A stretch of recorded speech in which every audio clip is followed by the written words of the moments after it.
Très bien. Vous êtes tous bien calés? Ok. Bonjour à tous. Première petite spécificité du jour pour que l'information puisse parvenir à tous les Calédoniens, mais également les personnes qui sont malentendants. Donc nous avons voulu faire venir monsieur qui va traduire en langue des signes et donc qui traduira en langue des signes tout ce que je pourrais dire aujourd'hui. Comme à l'accoutumée, donc un point sanitaire sur les différents personnes en confinement et les différents cas testés. Donc nous avons toujours 27 personnes qui sont en quarantaine au CIS de Koutiaux aujourd'hui.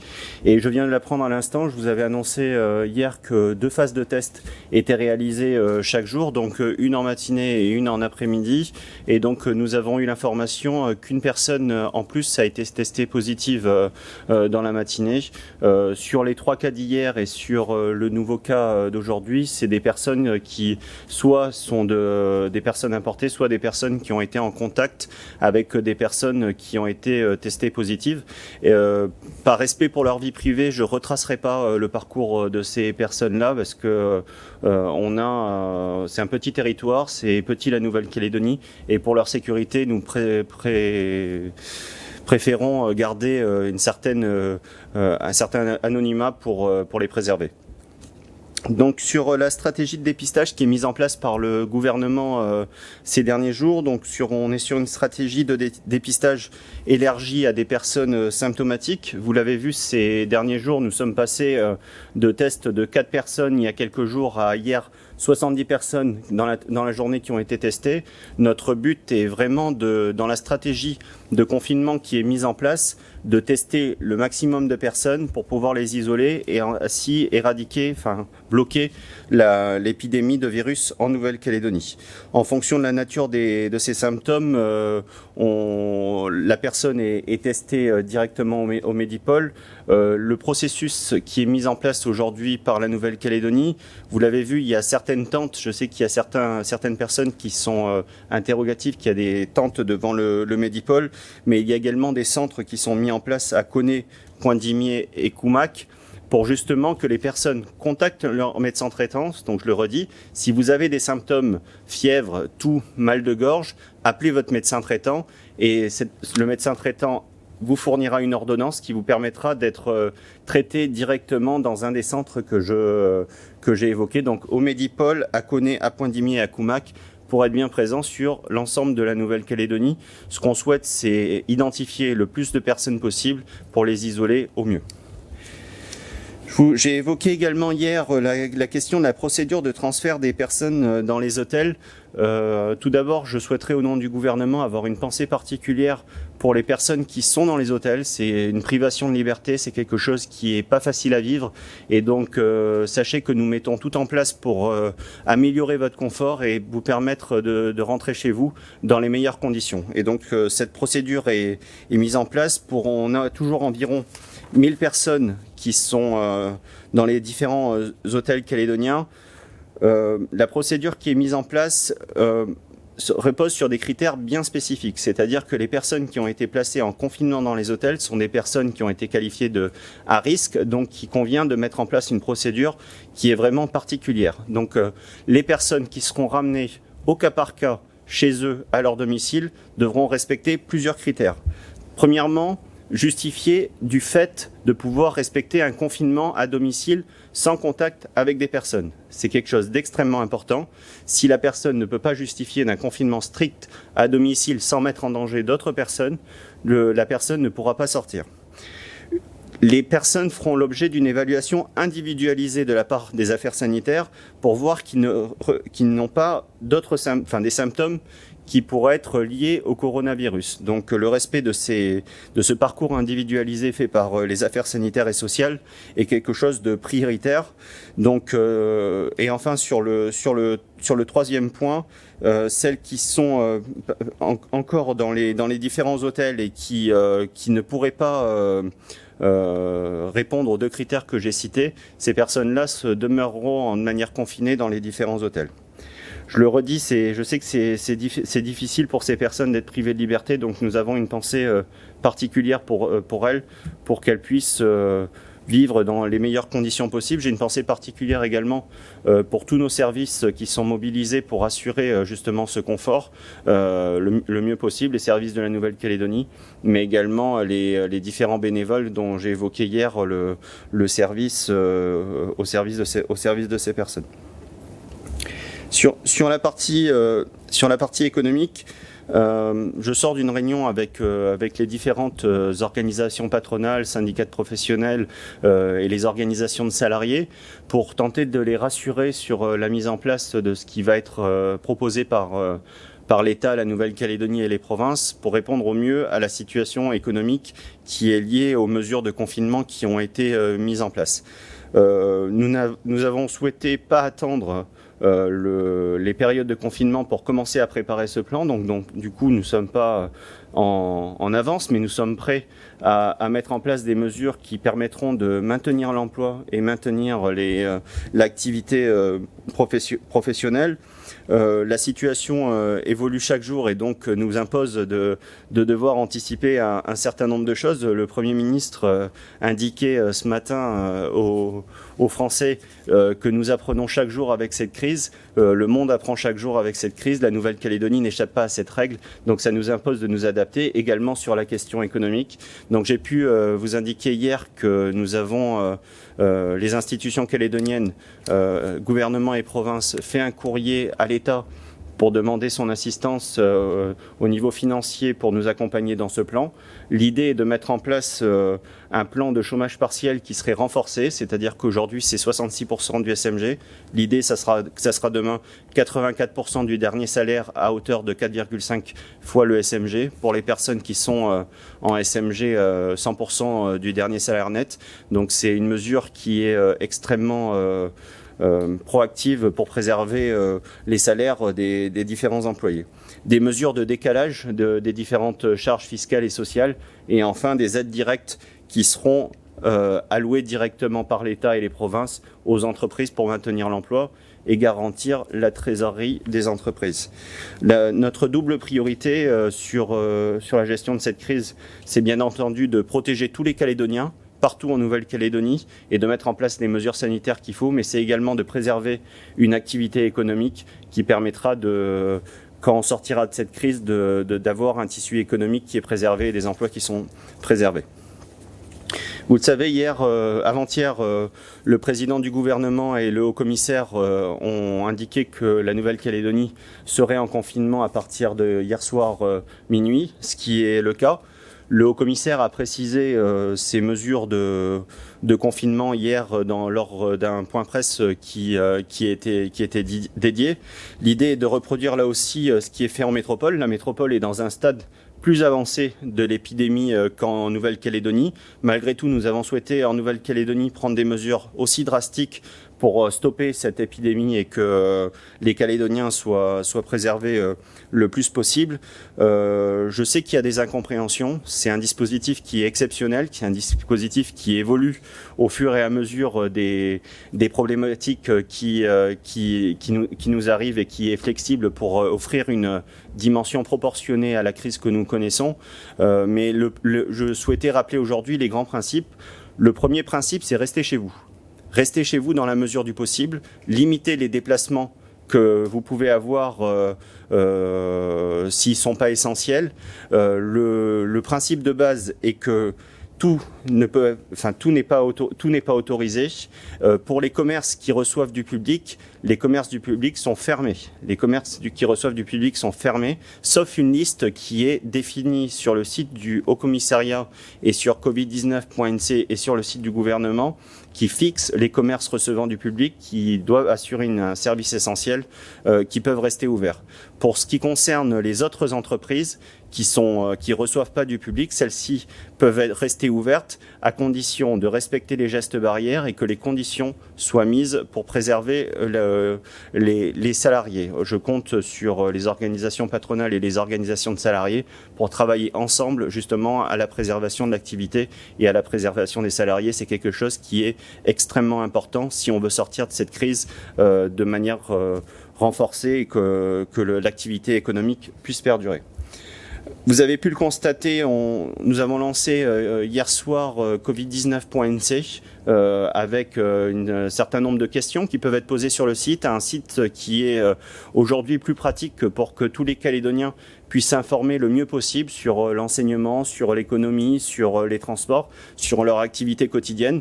Donc nous sommes dans cette démarche de transparence, nous sommes dans cette démarche d'information de tous les Calédoniens partout en Nouvelle-Calédonie, et donc nous développerons dans les prochains jours davantage de systèmes d'information pour répondre au mieux aux différentes questions qui se posent. Dans cette logique-là, je vous annonce que nous travaillons et nous proposerons très prochainement qu'un point presse hebdomadaire puisse être fait sur les questions sanitaires, parce que nous avons beaucoup de questions qui remontent de la part de votre part, mais aussi de la part des Calédoniens. Et malheureusement, je ne suis pas médecin et donc je ne peux pas répondre à toutes les questions de la part de la part d'un médecin. Donc nous organiserons avec des personnes qui sont spécialisées pour répondre au mieux aux questions sanitaires.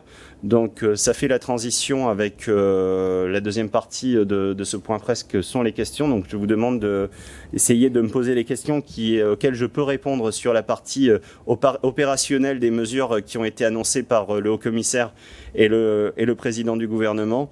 Et on aura des questions plus sanitaires qui seront réalisées par les médecins et le personnel hospitalier. Donc je vais prendre vos questions. Je vous en prie. Ce que je vous propose, c'est que pour que les Calédoniens entendent bien, parce que je ne suis pas sûr que vous soyez très près des micros, que vous puissiez poser votre question et que je la répète et que j'essaye d'y apporter une réponse derrière. Mais comme vous avez des masques pour certains d'entre vous, c'est compliqué pour poser la question. Donc je dois considérer que vous n'avez pas de questions.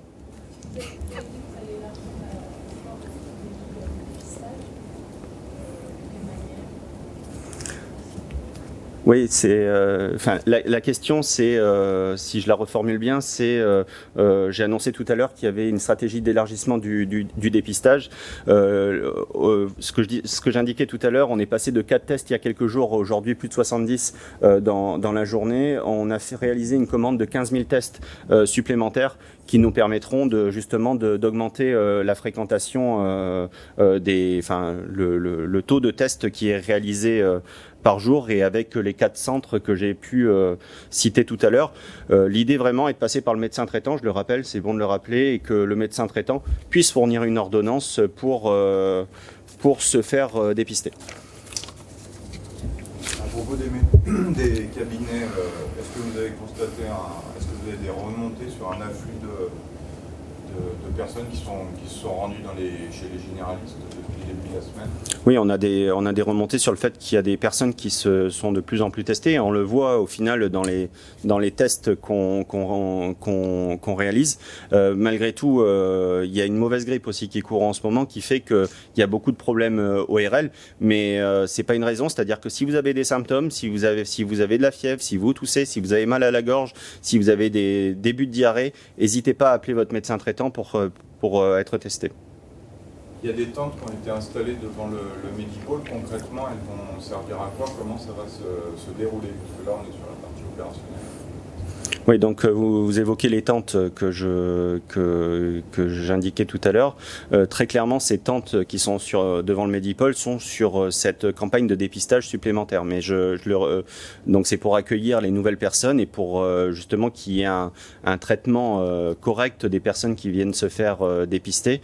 Mais je le rappelle, là aussi, c'est sous ordonnance de son médecin traitant pour pouvoir se faire dépister dans ces tentes qui ne sont pas que au Medipôle, mais qui sont aussi à Koumak, Koné et Pointe-Dimier pour l'ensemble de la Nouvelle-Calédonie. Oui. Oui, actuellement, il y a une pénurie de réactifs pour justement faire les écouvillons. Il n'y en a pas actuellement dans le monde entier, il y a une pénurie. Des pénuries de quoi, pardon? Des écouvillons, les réactifs qui servent à dépister des tests. Les tests. Oui. Et donc, vous avez commandé 15 000 tests. Comment ça va arriver quand, en fait? On n'est pas en pénurie de tests aujourd'hui en Nouvelle-Calédonie. Je vous ai dit, on a eu, je peux pas dire la chance, mais parce qu'on a été touché tout de même par ce virus, mais la Nouvelle-Calédonie a été parmi les pays les derniers à être touchés. Donc on a eu le temps de nous organiser pour nous fournir un certain nombre de tests qui nous permet d'assurer les tests que nous avons de manière journalière. Et justement, pour pas être en rupture, nous avons fait cette commande de 15 000 tests qui, j'espère, devrait arriver fin de semaine, début de semaine prochaine.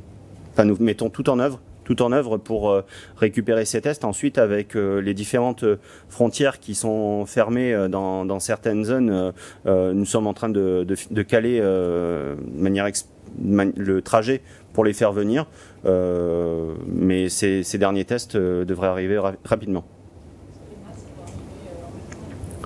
On fait tout pour qu'ils arrivent le plus tôt possible. Là aussi, on a fait une commande de 15 000 tests, mais on a une commande de 2 millions de masques pour assurer la continuité. Donc, dans un premier temps, les masques ont été fournis au personnel hospitalier ou les personnes atteintes de symptômes.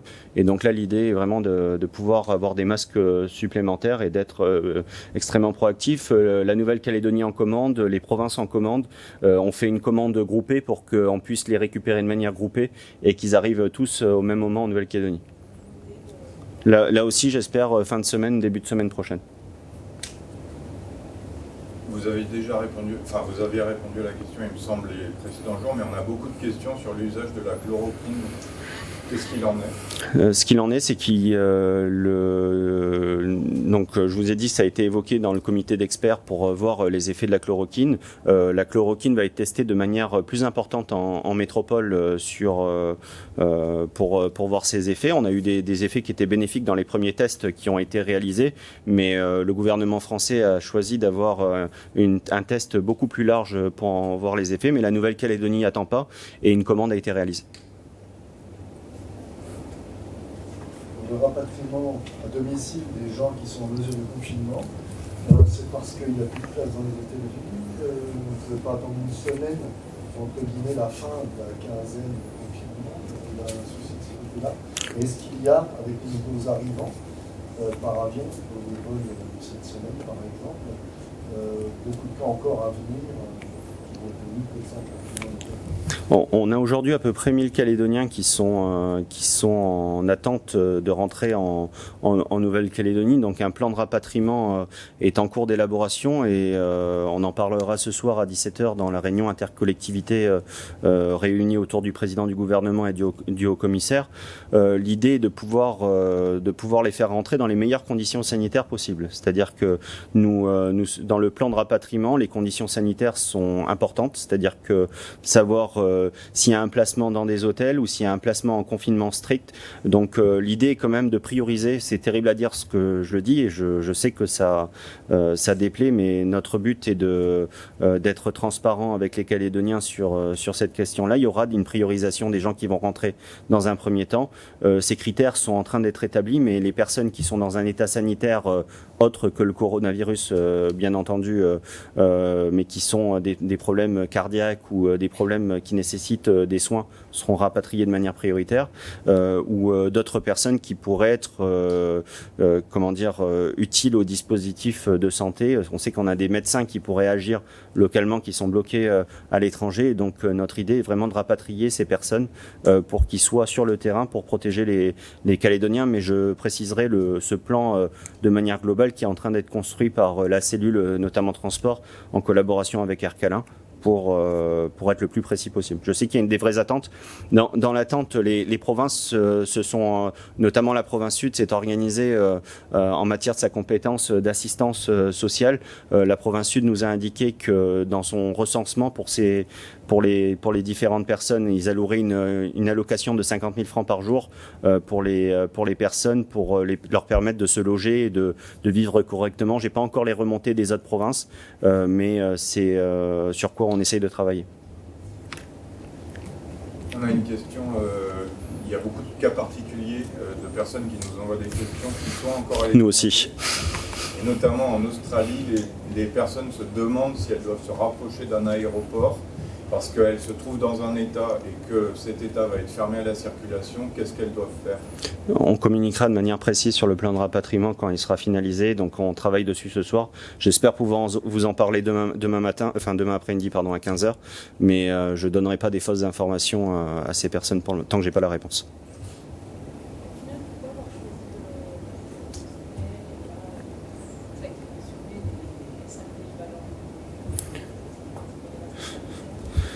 Vous savez, j'ai indiqué en début de point presse quand j'ai parlé des hôtels que nous étions déjà sur une privation de liberté de ces personnes. Donc je vous laisse imaginer si nous avions accueilli des personnes dans des salles polyvalentes, dans des dortoirs, par terre, sans mesures sanitaires, comment ça aurait été ressenti. Déjà que c'est compliqué, déjà que c'est très compliqué, on a été voir sur place comment ça se passait pour voir dans quelles conditions, donc il était hors de question de traiter ces personnes qui étaient arrivées de cette manière, et donc nous essayons de les traiter de la meilleure des manières possibles et leur assurer un service qui est le plus convenable possible. Parfois on n'y arrive pas toujours, mais c'est ce qu'on essaye de faire de manière régulière. Est-ce que vous avez pu distribuer des équipements de protection et notamment des masques à l'ensemble des personnels médicaux non hospitaliers dont certains d'entre eux nous faisaient part du fait qu'ils ne pouvaient pas se fournir? Oui, on a fait en sorte de distribuer le maximum de matériel et notamment des masques aux personnels médicaux que sont les médecins, les infirmiers, d'autres professions médicales. On n'a pas encore fait tout le tour, mais une très grande partie du stock de 300 000 masques que nous avions a été distribué à ces personnels médicaux. Je vous propose de nous arrêter là et on se retrouve demain à 15h. Je vous remercie. Et je remercie pour la traduction, c'est assez impressionnant. Merci.